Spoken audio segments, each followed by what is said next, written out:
This is question number 74 from book number 1 based on the 2020 NEC, and this is electricaltime.com.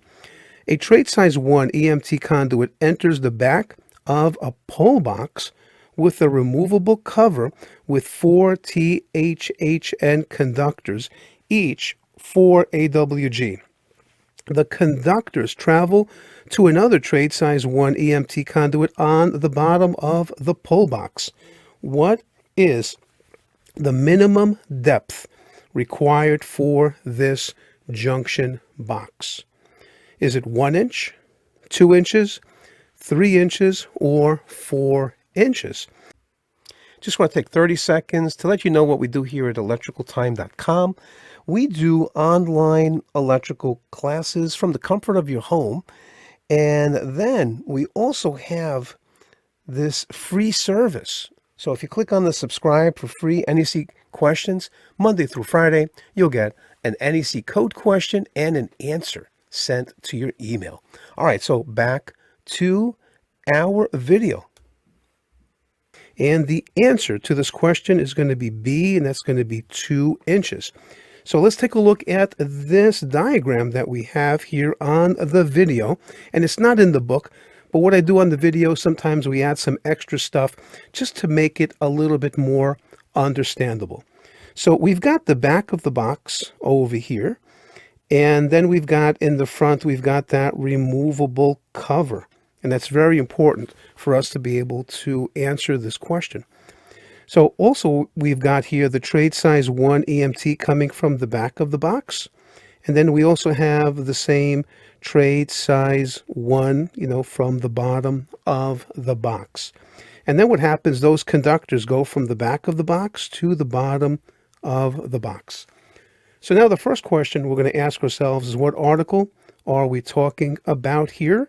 And that is going to be pole boxes, and that's going to be in article 314, and I have a nickname for that called boxes.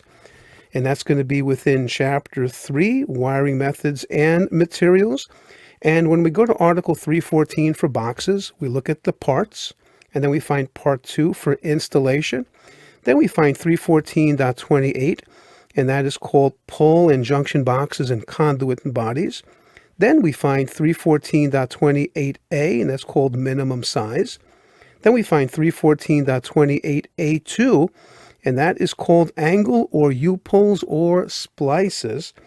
Then we find this exception, and that's 314.28a2 exception, and that tells us to see table 312.6a, and that's 1 wire per terminal.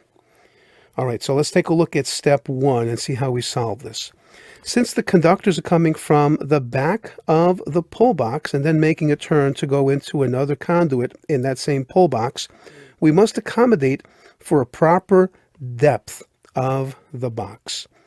In step number 2, 314.28a2 exception tells us to see table 312.6a and to find the largest conductor coming from the back of the box in this example, and to use that table to determine the minimum width of the pole box based on the distance required based on 1 wire per terminal.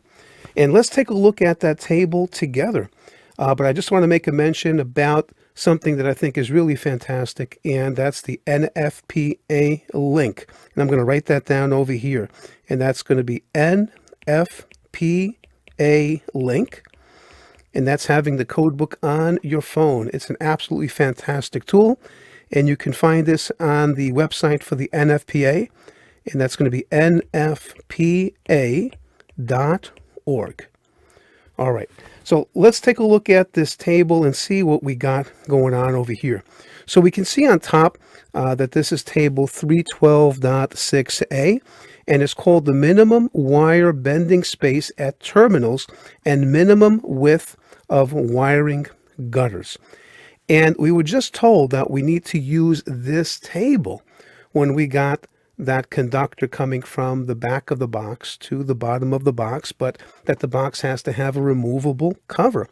So what we do here is we're going to look at the wire size, AWG or KC mil, and we see here we've got a column for all other conductors, and then we have a column for compact stranded AA 8000 aluminum alloy conductors. All right, so you got to make sure that you're looking at the right column for the right conductors. Now, obviously, this is going to fall under the all other conductors. And in the question, let's go back there, and we were told that these conductors are 4AWG. All right, very important. So let's go back into the table. And now we're going to look in that first column, and we're going to find the conductors that are 4AWG. And we find that over here, and it's going to say 4-3. So that's going to mean, from 4AWG to 3AWG. And then we look over here where it talks about, the one wire per terminal.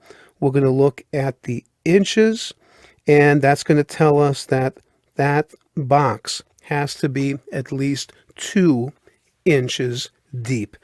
And that's one of the uses here for table 312.6a. All right, so let's go back into our textbook here. So now step number 3, looking at table 312.6a, we find that 4 AWG conductors, and the table says that our pull box has to be at least 2 inches deep, and that is the answer. All right, again, the answer is going to be B, and that's going to be 2 inches, and that's code reference 314.28A2, exception.